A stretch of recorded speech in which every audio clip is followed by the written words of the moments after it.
दोस्तों, हमारे channel school topic में आप सभी का स्वागत है। दोस्तों, आज ज्योग्राफी के एक छोटे से अंश को आपके सामने प्रस्तुत कर रहे हैं, जिसमें सिर्फ हम लोग लैटिट्यूड के बारे में जानेंगे और अगले वीडियो में हम लोग लॉन्गिट्यूड के बारे में भी आपको बताने की कोशिश की जाएगी। तो बेसिकली यहाँ से हम लोग देखते हैं कि लैटिट्यूड्स के क्या क्या अपने प्रॉपर्टीज़ होते हैं, तो उसके बारे में हम लोग सीखेंगे। तो दोस्तों, यहाँ ये जो हमारी है, ये इसको हम लोग अर्थ कहते हैं। ये जो हम दिखा रहे हैं, ये क्या है? हमारी अर्थ है, अर्थ। और ये अर्थ के बीचों बीच से एक लाइन खींची गई है, यानी खींची नहीं गई है, ये एक काल्पनिक रेखा है जिसको सिर्फ कल्पना किया गया है कि ऐसी लाइनें हैं, लेकिन ऐसी कुछ लाइनें खींची नहीं गई है। तो इसी के बारे में हम लोग सीखेंगे आज की क्या होती है अक्षांश, किसको अक्षांश कहते हैं और इनके क्या क्या सारी प्रॉपर्टीज हैं। तो चलिए सीखते हैं इसके बारे में हम लोग। तो ये रहा आपका अर्थ, और इस अर्थ के बीचों बीच यानी एक डायरेक्शन, एक दिशा, यानी पश्चिम से पूर्व तक, पश्चिम से पूर्व की ओर खींची गई लाइन, खींची गई रेखा, रेखा होती है, जिसको हम लोग क्या कहते हैं? इसी को कहते हैं अक्षांश रेखा। अब कई बार किताबों में भी कुछ कुछ डिफिनीशन दिया होता है, तो एक किताब में डिफिनीशन दिया है उसके हिसाब से भी समझाना चाहेंगे, क्योंकि वहाँ मतलब बच्चों को बहुत ज़्यादा हेजिटेशन होती है, प्रॉब्लम होता है कि किस तरीके से ये दिया है, किस तरीके से आप समझा रहे हैं। तो उस मतलब चीज़ को भी हम समझाने की यहाँ कोशिश करेंगे। जैसे कि यहाँ दे दिया रहता है कि अच्छा, इस पहले देखते हैं इस लाइन को क्या क्या कहते हैं। तो इस लाइन को, ये जो लाइन है, यानी ये जो बीचों बीच लाइन है, इसको कई नाम से जानते हैं। जैसे 0 डिग्री अक्षांश, 0 डिग्री अक्षांश के नाम से जानते हैं, विषुवत रेखा के नाम से जानते हैं, विषुवत रेखा के नाम से भी जानते हैं। अच्छा, भूमध्य रेखा भी इसको कहते हैं, भूमध्य रेखा भी कहते हैं इसको, भूमध्य रेखा भी कहते हैं। इसको इंग्लिश में इक्वेटर के नाम से भी जानते हैं, EQUATOR, इक्वेटर के नाम से जानते हैं। यानी ये 4 नाम हैं इसके, यानी आप 0 डिग्री अक्षांश कहिए, या विषुवत रेखा कहिए, या भूमध्य रेखा कहिए, या फिर इक्वेटर कहिए, सब एक ही है। अब इसमें होता क्या है, ये जैसे एक डिफिनीशन इसका कहता है कि विषुवत रेखा की डिफिनीशन क्या है, तो यानी अक्षांश रेखा की डिफिनीशन क्या है। तो अक्षांश रेखाएं वो रेखाएं होती है जो पृथ्वी को 2 बराबर भागों में बांटती है। तो ऊपर वाले हिस्से को क्या कहते हैं? उत्तरी गोलार्ध कहते हैं, उत्तरी गोलार्ध, ये उत्तरी गोलार्ध है। नीचे वाले को क्या कहते हैं? दक्षिणी गोलार्ध कहते हैं, दक्षिणी गोलार्ध, ये दक्षिणी गोलार्ध है।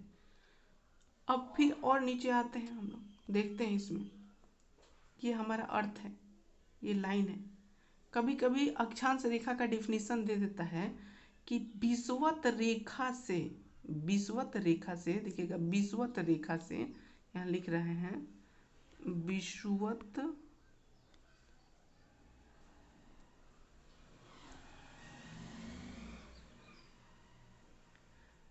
विषुवत रेखा से, सॉरी ये रेखा होगा, रेखा से उत्तर तथा दक्षिण की कोणीय दूरी, की कोणीय दूरी, की कोणीय दूरी की माप की माप को अक्षांश कहते हैं, कि कोणीय दूरी की माप को क्या कहते हैं, अक्षांश कहते हैं, अक्षांश कहते हैं। थोड़ा सा स्किप करके वीडियो को लिखने की कोशिश कीजिएगा। फिर से यहाँ से देखते हैं हम लोग, यहाँ तो ये चीज़ दे दिया लेकिन फिर भी हमको समझ में नहीं आ रहा है कि ये आखिर होता कैसे है। अभी थोड़ा सा इसको बताते हैं। अच्छा, कोणीय दूरी कह रहे हैं, तो विषुवत रेखा से जब 1 डिग्री ऊपर की ओर जाते हैं तो ऐसे कोण की तरह हमारा एंगल बनता है, जिसको हम लोग 1 डिग्री कहते हैं, इसको भी हम लोग 1 डिग्री कहते हैं। और नीचे भी वही होता है, वही सेम कंडीशन होता है नीचे, और इस लाइन को मिला देते हैं तो हम लोग वो क्या बन जाता है, तुम्हारा 1 डिग्री अक्षांश बन जाता है। तो इसी को हम लोग कोणीय दूरी कहते हैं, यानी इसको इंग्लिश में एंगुलर डिस्टेंस के नाम से भी जानते हैं। तो इसी कोणीय दूरी के बारे में ये चीज़ कह रहा है कि इसी को विषुवत रेखा कहते हैं, कोणीय दूरी। अब कोणीय दूरी से घबराना नहीं है कि मतलब ये उत्तर और दक्षिण दे दिया तो कुछ इस तरीके का फीचर्स तो नहीं हो जाएगा ना। जैसे कि कोई कहता है कि ये कोणीय दूरी दे दिया, ये उत्तर दक्षिण दो रहा है, तो कोई कहता है कि ऐसे वाला कह रहा है, इसको हम लोग मतलब कि अक्षांश रेखा कहते हैं। नहीं, ये गलत है, ऐसे नहीं होता है। ये कोणीय दूरी का मतलब हो गया कि ये इक्वेटर है, और इक्वेटर से इस तरीके की जो लाइनिंग खींची जाती है, चूंकि पृथ्वी गोल है, तो गोल है तो इसमें जाहिर सी बात है कि अगर ये आयताकार आकार के होता तो इससे ऐसे पाटते तो ये मतलब कि पैरेलल लाइन होता, लेकिन ये पैरेलल लाइन नहीं होता।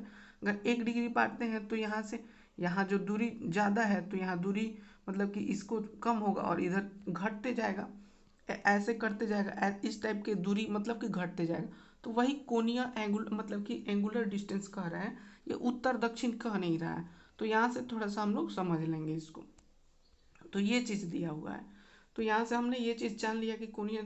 अब एक चीज़ और देखना है हमको कि ये हमारा अर्थ है। अब इस अर्थ में ये जो लाइन खींच लिया मैंने, ये हमने ऊपर वाला बता दिया उत्तरी गोलार्ध, नीचे वाला बता दिया दक्षिणी गोलार्ध। अब उत्तरी गोलार्ध दक्षिणी गोलार्ध, अब इसमें जो लाइन होती है ना, ये टोटल लाइनों की संख्या जो होती है ना, वो 89 तक होता है। ये कितना होता है, ये विषुवत रेखा है, विषुवत रेखा यानी 0 डिग्री से ऊपर इसमें 89 लाइन होती है, और नीचे भी 89 लाइन ही होता है। और एक जो ये 90 डिग्री का एंगल बनता है, जिसको north pole and south pole कहते हैं, 90 डिग्री साउथ और ये 90 डिग्री नॉर्थ, ये कोई लाइन नहीं है, ये डॉट है। ये क्या है, ये डॉट है। तो इसको लाइन के रूप में हम काउंट नहीं कर सकते हैं, ये सिर्फ डॉट है, इसको लाइन। यानी अगर तुमसे पूछा जाए कि टोटल अक्षांश रेखाओं की संख्या कितना है, टोटल लैटिट्यूड LATITUDES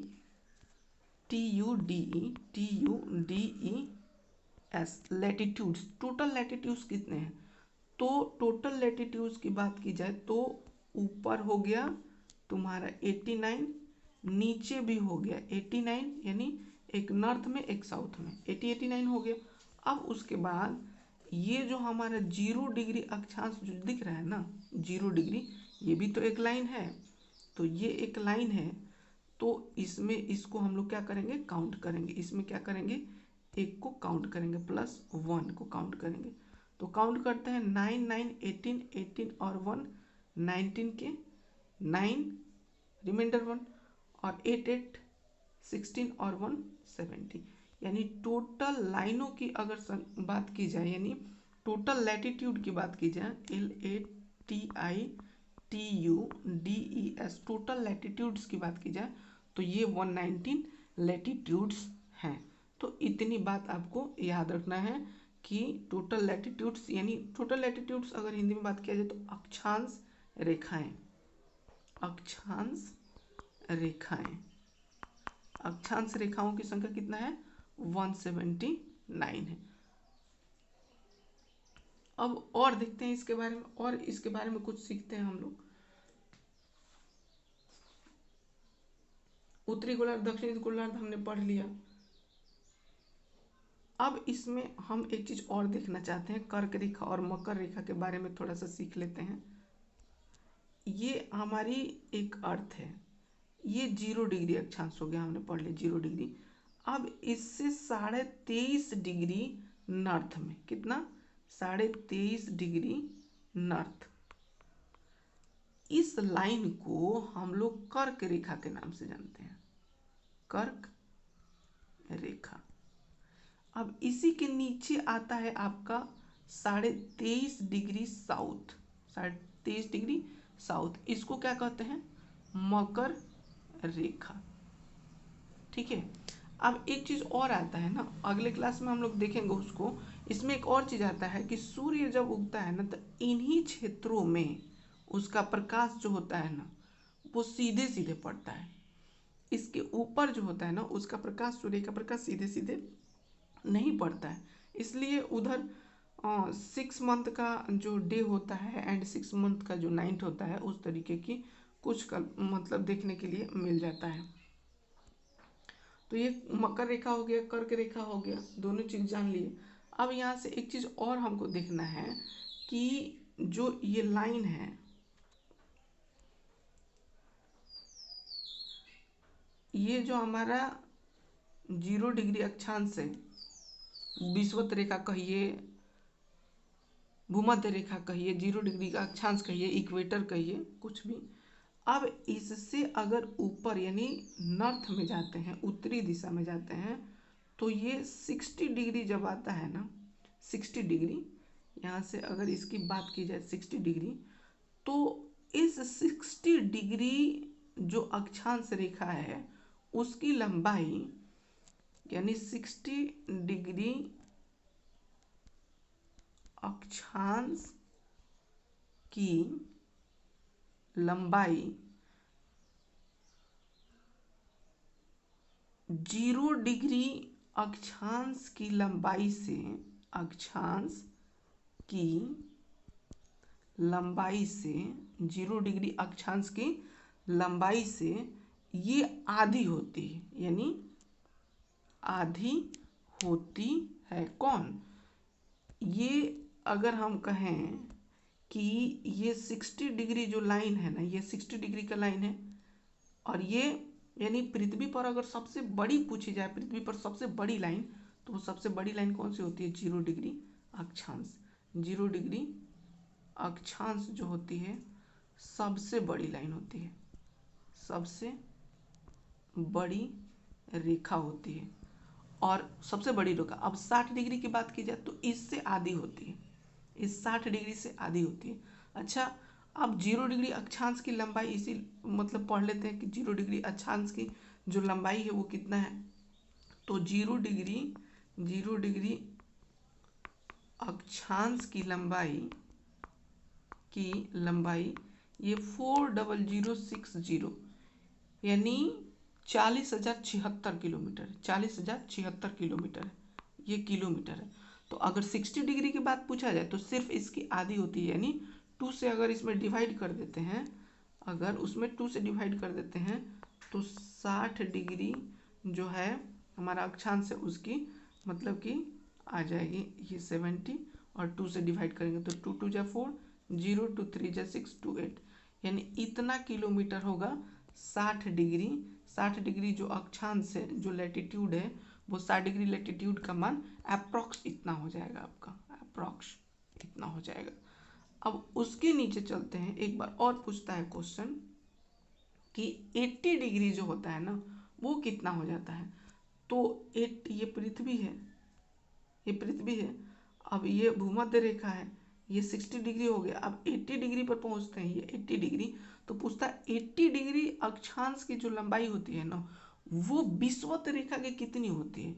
तो विषुवत रेखा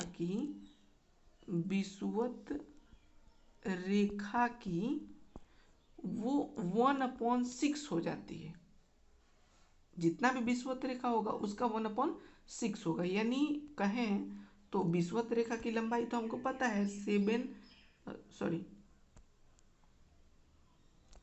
यहाँ हो जाएगा 40076, और इसका छठा हिस्सा यानी 1/6 करेंगे, तो ये 80 डिग्री यानी लैटिट्यूड का मान आ जाएगा। अब इसको